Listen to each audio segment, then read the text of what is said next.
Good afternoon all student. આપણે પાછલા લેક્ચરમાં તમને મેં આ સોલાર રેડિયેશન વિશે ભણાવ્યું કે સોલાર રેડિયેશન કઈ રીતે છે, ગ્લોબલ રેડિયેશન વિશે ભણાવ્યું તમને આ ચેપ્ટરનું. હવે આશા રાખું કે તમને ટોપિકમાં ગમ પડી ગઈ છે. હવે આપણા જે નવો ટોપિક છે આપણે ભણાવ્યું તમને આગલા ટોપિકમાં કે સોલારનું રેડિયેશન.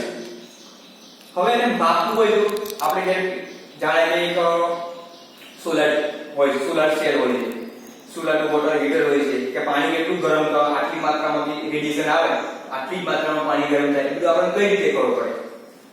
હવે સોલારની એસી આવી ગઈ, 2 ટનની એસી હોય તો આટલી ઉષ્મા આપવાથી આટલી એસી આટલા કલાક ચાલે એ આપણે કઈ રીતે કરવું પડે. એના માટે સોલાર રેડિયેશન માપવા માટે સિદ્ધાંત આપ્યો છે. એ સિદ્ધાંત આપણે જુદા જુદા 5 સિદ્ધાંતો છે જેથી આપણને ખબર પડે કે આટલું રેડિયેશન થી આટલું હીટિંગ મળે છે અને આટલી એનર્જી આપણને મળી રહે છે. એટલા માટે 5 સિદ્ધાંત છે અલગ અલગ. આપણે 5 સિદ્ધાંત છે થોડું સમજીશું અને આ વસ્તુ લગભગ સિદ્ધાંતો લગભગ અલગ અલગ વ્યાખ્યાયિત છે અને પૂછાય છે. પહેલો છે કેલોરી મીટરનો સિદ્ધાંત. બધાને કેલોરી મીટર નામ તો સાંભળ્યું છે પણ આમાં કંઈક અલગ છે. કેલોરી મીટરના સિદ્ધાંતમાં કેવું કરવાનું, એક પ્લેટ લેવાની, પ્લેટ ના લે એક જાતની રિંગ જેવું લેવાનું, નાનું પટ્ટી લેવાની. તો આપણે પટ્ટી લઈએ તો પટ્ટી લઈ લેવાની. એ પટ્ટીમાં કેવું કરવાનું, એક પાસેથી ઉષ્મા આપવાની, એક છેડો ફ્રી રાખવાનો. હવે એક પાસે ઉષ્મા આપીએ તો બીજી બાજુ કેવું હોય છે, ધીમે ધીમે ઉષ્મા પ્રસરે. તમને બધાને ખબર જ છે, લોકોને ગરમ કરીએ એક પાસે આપે બીજી બાજુ રહે એટલે કેવું થાય, થર્મોડાયનેમિક્સ ની આપણે અવસ્થા ઉત્પન્ન થશે. એટલે કેવું થશે, એક પાસેથી બીજી પાસે ઉષ્માનું આપ-લે થશે. આ ટેમ્પરેચર આપણે ડિફરન્ટ તફાવત માપી જોવાનું કેટલો આવે છે. એ જાતનું સોલર રેડિયેશન છે. એટલે કેલોરીમીટરના સિદ્ધાંતમાં એક જાતની પટ્ટી લેવાની અને ઉષ્મા આપી અને માપી જોવાની કે કઈ રીતે થાય છે. સેકન્ડ નંબર છે થર્મોમિકેનિક્સ. હવે થર્મોમિકેનિક્સમાં પેલા જેવું જ છે. થર્મોમિકેનિક્સમાં કેવું હોય છે, 2 પટ્ટી લેવાની, જુદા જુદા ઉષ્મા શોષકતા ધરાવતી હોય, જે વધારે પડતી ઉષ્મા શોષકતા ધરાવતી હોય એવી 2 પટ્ટીઓ લેવાની. હવે 2 પટ્ટીને જોઈન્ટ કરવાનું અને પેલી જ રીતે એક પાસે ઉષ્મા આપવાની, એક પાસે ફ્રી રાખવાનું છે. હવે ઉષ્મા આપીએ એટલે પેલી બાજુ જાય, હવે બંનેનો પેલા રીતે તફાવત માપી લેવાનો કે કેટલી ઉષ્મા આવી છે, એ એનું રેડિયેશન થશે. મિત્રો ત્રીજું છે થર્મોઇલેક્ટ્રિક સિદ્ધાંત. થર્મોઇલેક્ટ્રિક સિદ્ધાંતમાં ઉપર જોયું આપણે થર્મોમિકેનિકલ સિદ્ધાંત એ પ્રમાણે જ છે. થર્મોઇલેક્ટ્રિકલમાં કેવું કરવાનું મિત્રો, એક કાર્બનનો અને મેટલની પટ્ટી લેવાની. કાર્બન અને મેટલની આપણે બે અલગ અલગ પટ્ટી લેવાની. હવે એ પટ્ટીને આપણે કેવું કરવાનું, જોઈન્ટ કરી દેવાનું. હવે એને જોઈન્ટ કર્યા પછી એ બંનેનું સેન્ટરિંગ નક્કી કરી દેવાનું જ્યાં રેડિયેશનના કિરણો પડી રહે. એટલે એક સેન્ટર હોય, એ સેન્ટરમાં રેડિયેશનના કિરણો એકત્રિત થાય એ રીતે આપણે એનું સેટઅપ ગોઠવવાનું. એ પડે એટલે પટ્ટી ઓટોમેટિકમાં થર્મો ઇલેક્ટ્રિક ઉત્પન્ન થાય. બધાને આપણે ભણેલા છે, બધાને ખબર છે. અને તેનું આપણે ધીમે ધીમે માપન કરી દેવાનું કે કેટલું રેડિયેશન મળે છે અને કેટલું હીટિંગ મળે છે. એ માપ્યા પછી એનો થર્મોઇલેક્ટ્રિકનો સિદ્ધાંત છે. ફોર્થ છે ફોટોઇલેક્ટ્રિક. મિત્રો તમને મેં લગભગ આકૃતિ દોરી એના નેક્સ્ટ ટોપિક પર એટલે ભણાવ્યું ફોટોઇલેક્ટ્રિક. અહીં પ્લેટ દોરી દીધી, તમને ટીવી સેલ દોરેલું અને કીધેલું આ જગ્યાએ સૂર્યનું કિરણ આવે, આ જગ્યાએ પડે અને એનું સોલારમાંથી ઇલેક્ટ્રિક એનર્જીમાં રૂપાંતરણ થાય છે. મેં સમજાવ્યું. હવે એક પ્લેટ આ સિદ્ધાંત પર કામ કરે છે, ફોટો ઇલેક્ટ્રિકનો સિદ્ધાંત. ફોટો ઇલેક્ટ્રિકના સિદ્ધાંતમાં કેવું હોય છે, એક સિલિકોનની પ્લેટ હોય છે. આપણે તમને એ દિવસ મેં દોરીને બતાવી કે ભાઈ સિલિકોનની આવી પ્લેટ હોય છે. એના પર જે સૂર્યની કિરણ હોય, ફોટોન કિરણ એના પર પડે છે અને સોલાર એનર્જી હોય એમાંથી ઇલેક્ટ્રિક એનર્જી ટ્રાન્સફર થાય છે. આ સિદ્ધાંતમાં કંઈક એવું જ હોય છે.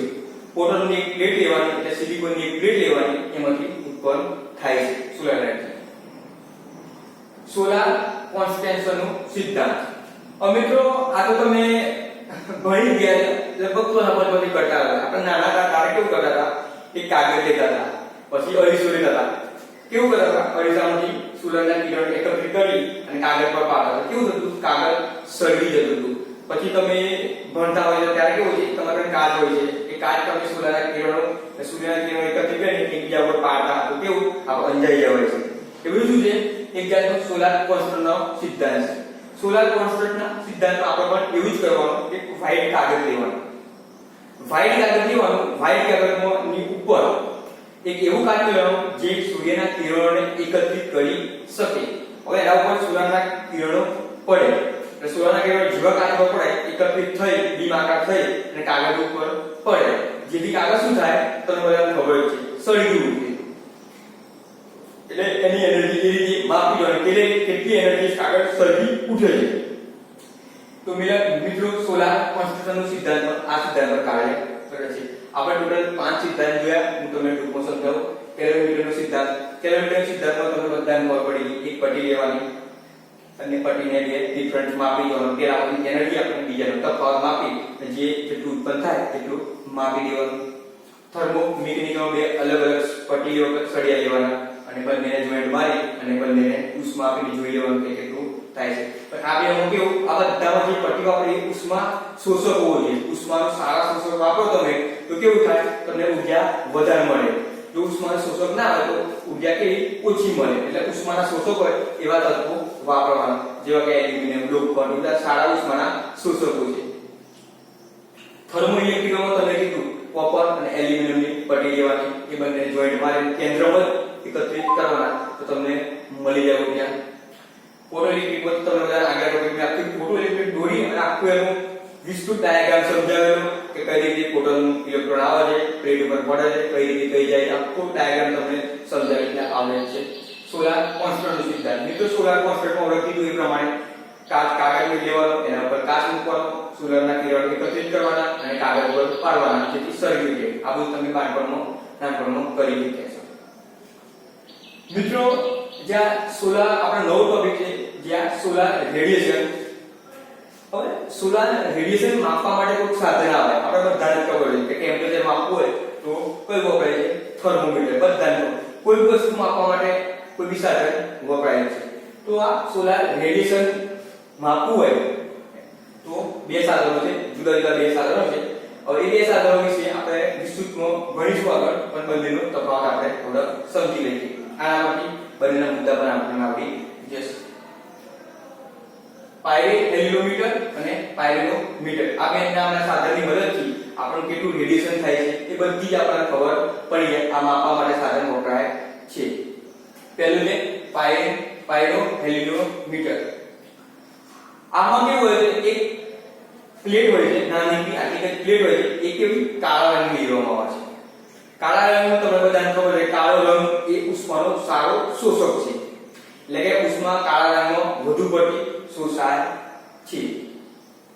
તેની સામે પાયરોનોમીટર તો તમે થોડું નામ તો સાંભળ્યું છે. પાયરોનોમીટરમાં કેવું હોય છે, કાળો અને વ્હાઇટ એમ અલગ અલગ રંગની એક પ્લેટ લેવાની. એક ટપકું કાળું હોય, બીજું ટપકું કેવું હોય છે વ્હાઇટ રંગ. એવી આખી ચોરસ પ્લેટ લેવાની કે જેમાં કાળો અને સફેદ બંને રંગ આવી જાય. મિત્રો પાયરોનોમીટરમાં બીજો ટોપિક છે, સેન્સરને કોલિમેટિંગમાં રાખવામાં આવે છે.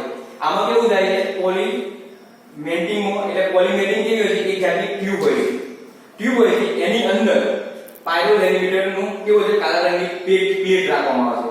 એટલે એક ટ્યુબની અંદર કેવું હોય છે, પ્લેટ કાળા રંગની મૂકવામાં આવે છે. એટલે સૂર્યના કેન્દ્રિત કિરણો એના પર પડે અને આખું રેડિયેશન માપી શકાય. અને આમાં કેવું હોય છે, આખું પાયરોનોમીટરમાં કેવું હોય છે, આખું પ્લેટફોર્મ ઊભું કરવામાં આવે છે. જેમ કે આપણે કોઈ બી પ્લેટફોર્મ આપણે સોલારની વાત કરીએ તો આપણે કેવું ડિશ ચેનલ આખું ઊભું કરે એવું આખું પ્લેટફોર્મ એની રીતે ઊભું કરવામાં આવે છે.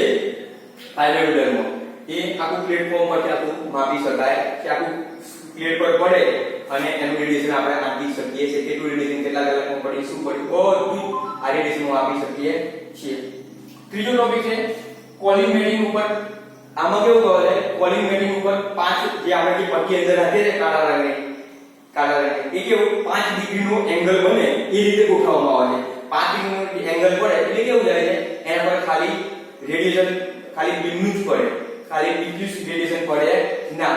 એટલે ડિફ્યુઝ રેડિયેશન કેવું 5 એંગલ આમ એંગલ થઈ જાય એટલે જે રેડિયેશન બીજું આવતું હોય એ બધું કોઈ અસર કરે ના. અને જે રેડિયેશન એંગલ પડે એ બીમ જેવો એંગલ બને છે. એટલે કેવું આપણે બીમ મપાય છે. ડિફ્યુઝ રેડિયેશન કાકે બધું નીકળી તે માપવામાં ગણતરીમાં લેવામાં આવતું નથી. પાયરોનોમીટરમાં કેવું થાય મિત્રો, બીમ રેડિયેશન રોકવા માટે એક શેડિંગ રિંગ મૂકવામાં આવે છે. શેડિંગ રિંગ એટલે તમને બધાને જ ખબર છે એ રિંગ એટલે આપણે અંગૂઠી પેલે ગોળાકારની રિંગ મૂકવામાં આવે એટલે કેવું થાય જે રેડિયેશન પડે એ સીધું પડે બીમ આકારનું કપાઈ જાય અને ડિફ્યુઝ રેડિયેશન જે છે આપણે મપાઈ જાય એટલે શેડિંગ રિંગ તમને રિંગ તો તમે ગોળાકારની રિંગ હોય છે એ પ્લેટફોર્મ ઉપર રાખવામાં આવે છે એટલે જેટલું રેડિયેશન પડે એ આજુબાજુ માપવામાં આવે અને બીમ રેડિયેશન નીકળી જાય નેક્સ્ટ ટોપિક છે આપણે કોલિમેટિંગ ટ્યુબ સૂર્યના રેડિયેશનને સમાંતર રાખવામાં આવે છે જે ટ્યુબ હોય છે પાયરોનોમીટરમાં જે ટ્યુબ આપણે વાપરીએ એ સૂર્યનું જે કિરણ હોય એને સમાંતર રાખવામાં આવે છે સમાંતર રાખવાથી મિત્રો કેવું થાય છે સૂર્યના કિરણો વધુ પડતા આકર્ષણ થાય છે બધાને ખબર જ છે હવે આ સાધનમાં કેવું હોય છે જે આ ટ્યુબ હોય છે અંદર સેન્સર પ્લેટ એ સેન્સર પ્લેટ કેવી રાખવામાં આવે છે સ્થિર રાખવામાં આવે છે આ પ્લેટફોર્મ ઉગડીએ એમાં કોઈ સ્ક્રૂ હતા તો બધી દઈએ તો એ બધા જોઈ છે પ્લેટફોર્મ તો કેવું થાય એને સ્ક્રૂ બધી અને સ્થિર રાખવામાં આવે છે એટલે એના પર આપણને માત્રા મળી રહે કેટલું રેડિયેશન થાય છે ચલો એનો ઉપયોગ બધા આ આખું ભણી ગયા અને એનો ઉપયોગ તો પાયરોહેલિયોમીટરનો ઉપયોગ શેમાં થાય બીમ રેડિયેશન માપવા માટે બીમ ટાઈપ એટલે સીધા કિરણ જે બીમ ટાઈપ પડે એ માપવા માટે પાયરોહેલિયોમીટરનો ઉપયોગ થાય છે હવે પાયરોમીટરનો ઉપયોગ ગ્લોબલ રેડિયેશન માપવા માટે થાય છે તો મિત્રો તમે બધા આગલા ટોપિકમાં આપણે ભણીએ ગ્લોબલ રેડિયેશન કરી કહેવાય ગ્લોબલ રેડિયેશન કઈ રીતે થાય છે શું થાય છે તેની અસર બધું આપણે આગલા ટોપિકમાં બધું ભણી ગયા છે એટલે બધાને ખબર છે ગ્લોબલ રેડિયેશન માપવા માટે વપરાય છે પાયરોમીટર હવે મિત્રો આપણે ટોટલ 3 પોઈન્ટ જોયા સોલાર રેડિયેશનનું માપન કઈ રીતે ઇમ્પોર્ટન્ટ છે શું ઉપયોગ થાય છે બધું આપણે જોઈ લીધું તેના જુદા જુદા 5 સિદ્ધાંતો આપણે સમજી લીધા હવે બે સાધનો છે રેડિયેશન માપવા માટે અલગ અલગ બે સાધનો આપણે નામ બધાને ખબર છે પાયરોહેલિયોમીટર અને પાયરોમીટર આપણે એનો ટોપિક જોઈ લીધા પાયરોહેલિયોમીટર એ શેના માટે બીમ રેડિયેશનનું માપવા માટે વપરાય છે અને પાયરોમીટર શેના માટે વપરાય છે ગ્લોબલ રેડિયેશન માપવા માટે વપરાય છે મિત્રો પાયરોહેલિયોમીટરમાં કેવા સેન્સર પ્લેટ કેવા રંગની છે કાળા રંગની હોય છે અને પેલામાં ધોળા અને કાળા રંગની બંને પ્રકારની પ્લેટ હોય છે પેલામાં એક ટ્યુબ રાખવામાં આમાં પાયરોહેલિયોમીટરમાં ટ્યુબમાં એક પટ્ટી રાખવામાં આવે છે મિત્રો અને ટ્યુબ પટ્ટી પર જે પડે સેન્સર એને એના પરથી આપણે માપન કરીએ છીએ અને પેલામાં કેવું હોય છે પાયરોહેલિયોમીટરમાં કે જે જાતનું કેવું પ્લેટફોર્મ ઊભું કરવામાં આવે છે અને પ્લેટફોર્મને સ્થિર રાખી એના પર રેડિયેશન પાડી અને તેનું માપન કરવામાં આવે છે મિત્રો આ બંને ટોપિકમાં અલગ અલગ પૂછાય તો આ રીતે લખી શકીએ છીએ આપણે મિત્રો આપણે આ રીતે આગળ નેક્સ્ટ ટોપિક ભણીશું અને આપણે ટોપિક આપણે સારી રીતે તૈયારી કરી દેજો મિત્રો થેન્ક યુ